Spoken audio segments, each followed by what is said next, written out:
Hello everybody, on se retrouve aujourd'hui pour une nouvelle vidéo trucs et astuces et la suite du jour c'est comment créer un formulaire en ligne avec Google Forms. Alors les conditions préalables c'est déjà d'avoir un compte Google et donc si vous en avez pas et que vous savez pas comment créer un, je vous invite à aller regarder ma vidéo comment créer un compte Google que vous pouvez retrouver sur ma chaîne YouTube. Donc moi j'ai déjà un compte Google donc je vais aller sur Google Drive, ici donc drive.google.com et je vais aller dans Nouveau plus Google Forms. Voilà, une nouvelle page s'ouvre, un nouvel onglet, et je me retrouve dans l'interface pour créer des formulaires en ligne. Donc, je ne vais pas vous parler de toute cette partie-là, je vous en parlerai après. On va commencer donc par la partie de création de formulaires. Donc, première chose, je vais lui donner un titre. Donc, par exemple,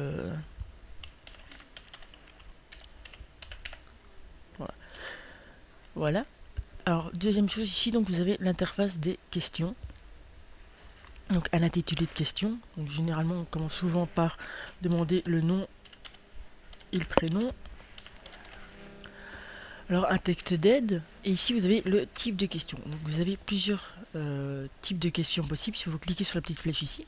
Donc oui, vous avez un texte, là ce sera une seule barre comme ici, où vous pourrez insérer du texte pour la réponse. Un texte de paragraphe donc qui sera plus grand et vous pourrez limiter au nombre de caractères, je vous montrerai comment après. Un choix multiple, donc c'est ce qu'on a ici avec des options et on aura des petites bulettes pour à cocher pour mettre celui qu'on veut. Les cases à cocher, donc là on pourra cliquer sur plusieurs options éventuellement. La sélection dans une liste, eh bien on pourra sélectionner une option ou plusieurs.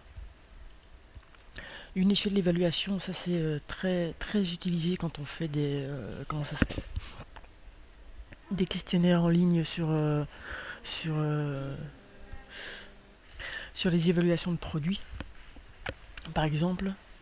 Donc échelle d'évaluation côté de 1 à 5 ou de 1 à 10. Voilà, ça c'est les échelles d'évaluation. On a des grilles. Donc là en fait on va avoir des tableaux. Et ça pourrait servir éventuellement aussi pour les évaluations bien, pas bien, bon, satisfaisant, tout ça. Alors on a les dates. Par exemple si on demande la date de naissance, eh bien on aura un champ date. Et un champ heure par exemple pour une demande de rendez-vous. Voilà, ça c'est pour le type de question. Alors en fonction du type de question, on va pouvoir avoir des paramètres avancés. Et donc voilà, quand on va dans paramètres avancés, on a la validation de données. Par exemple, dans mon outil texte, je peux choisir entre, donc ça doit être obligatoirement les nombres, obligatoirement des textes. Expression régulière, je ne sais pas exactement ce que c'est. Et donc si c'est du texte, il doit contenir, ne pas contenir. Pour les adresses email et pour les URL, donc par exemple si je demande ici l'adresse email, je prendrai celle-là. Si c'est pas une adresse email qui est tapée, donc s'il n'y a pas le petit at, je pourrais mettre un texte d'erreur comme ceci n'est pas un email valide. Donc ça c'est pour les réponses courtes. Si je prends texte de paragraphe, ici la validation de données, eh bien ce serait le nombre de caractères maximal ou minimal.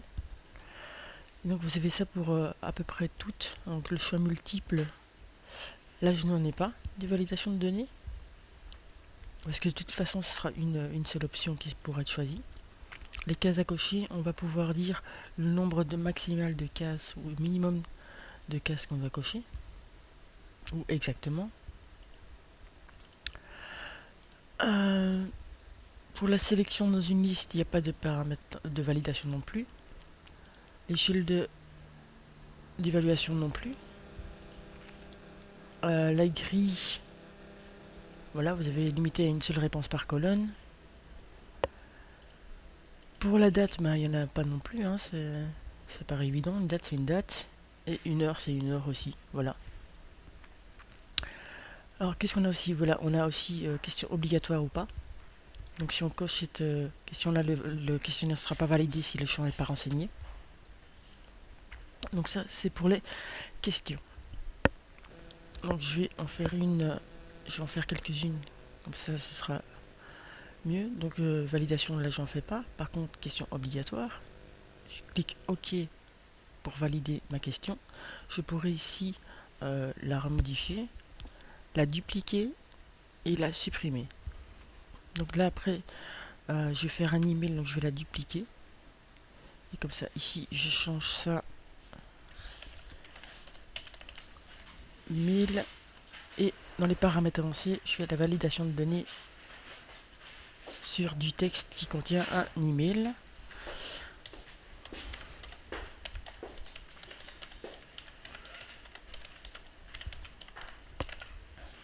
Voilà, un petit texte d'erreur. Question obligatoire aussi. Oui. OK. Ensuite, qu'est-ce que je pourrais faire? Eh bien là, je vais faire comme ça et je vais pas mettre une idée, mais vos coordonnées. Désolé.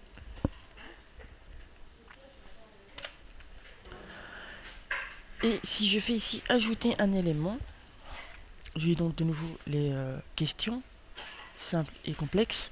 Et j'ai aussi la mise en page et je vais pouvoir faire un en-tête de section. Un tête de section, c'est quoi? Donc si je clique dessus, je vais avoir de nouveau un titre comme celui-là que je vais pouvoir mettre. Et là, je vais pouvoir mettre par exemple, voilà, avec un petit descriptif éventuellement. Et j'ai de nouveau pouvoir rajouter des questions. Donc je vais faire un choix multiple avec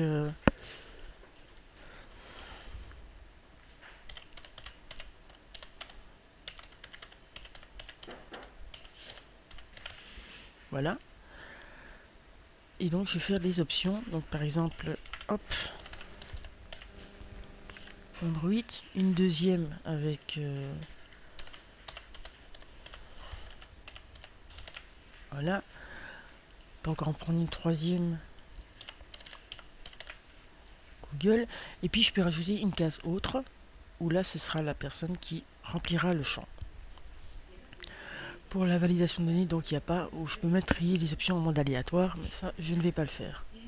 Question obligatoire aussi, je fais OK. Et je peux rajouter un élément comme je l'avais fait dans mon formulaire à moi, ici, avec un texte de paragraphe.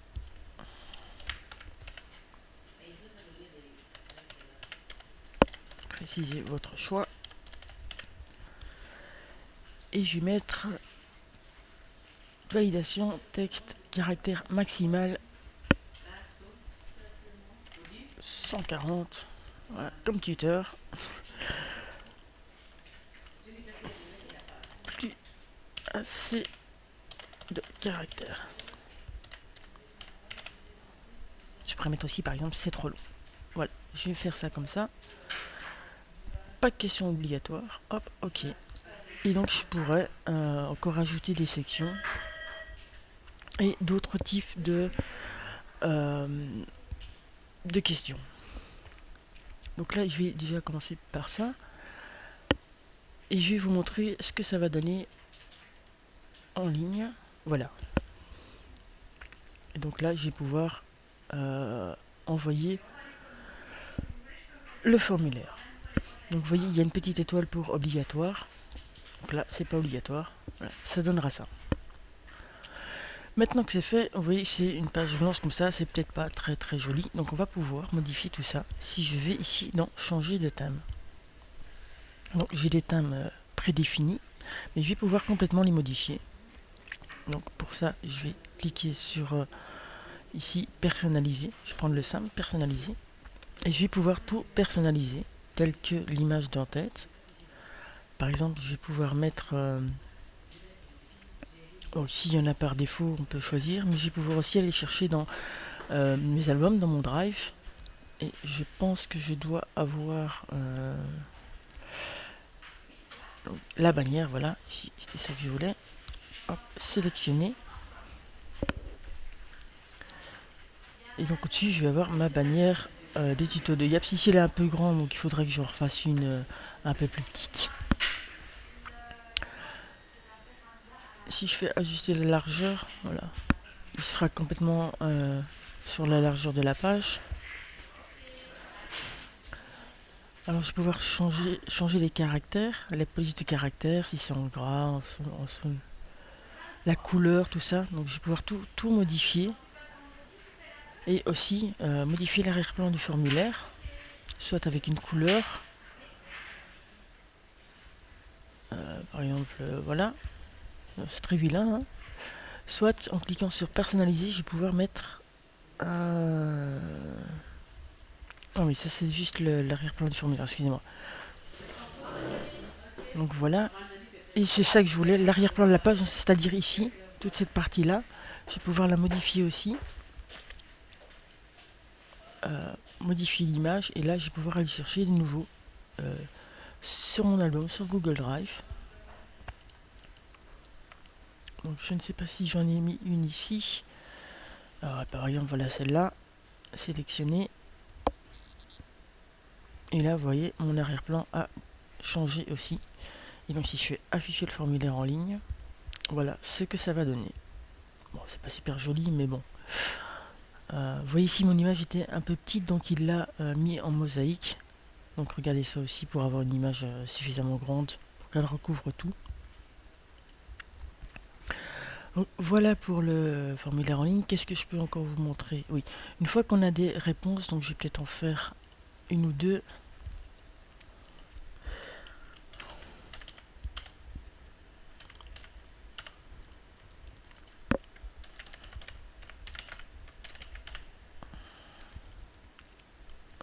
Non. Ah, c'est pas vrai.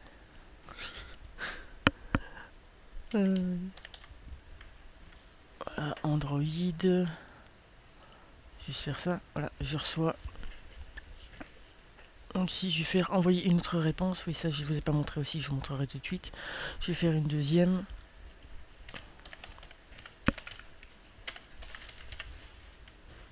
Avec la même adresse email, hein, c'est pas très grave.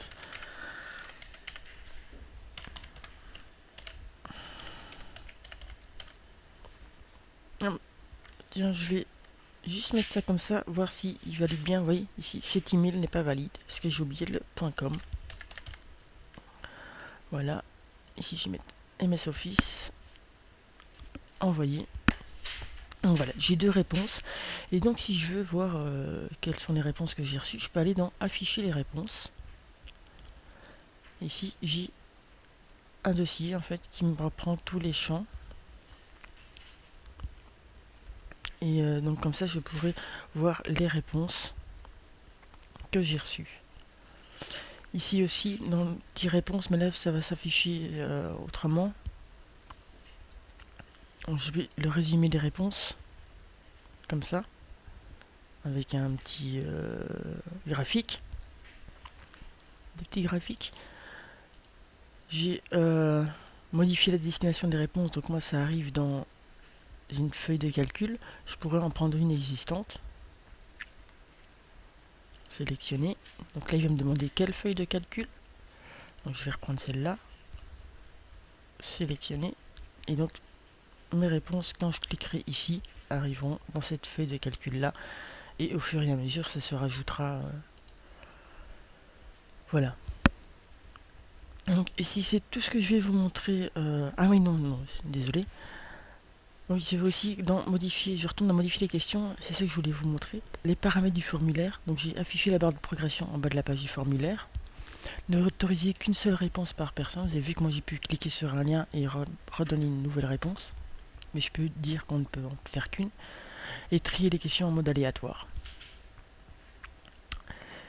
Et ici j'ai page de confirmation. Donc quand j'ai fini, voilà, c'est ça la page de confirmation, je pourrais changer le texte. Et mettre ici, par exemple, de votre participation. Et donc j'ai affiché le lien pour envoyer une autre réponse, publier et afficher un lien public vers les résultats de ce formulaire. Donc on pourrait comme ça, ici moi j'ai une demande de formation, mais je pourrais mettre un lien public de façon à ce que les gens puissent cliquer dessus et voir ce que les autres ont demandé. Ils permettent aux personnes interrogées de modifier leurs réponses après l'envoi du formulaire. Donc s'ils estiment avoir fait une erreur, eh bien, ils pourront les modifier. Voilà, cette fois-ci, c'est bien tout pour cette vidéo aussi. Si vous voulez plus de précision, n'hésitez pas à me le demander dans les commentaires. Vous pouvez aussi vous abonner à ma chaîne Facebook, ma chaîne YouTube, à ma page Facebook et à mon compte Twitter. Les liens seront dans la description. Et mettez un petit pouce bleu si ça vous a plu. Et moi je vous dis à bientôt. Allez, ciao!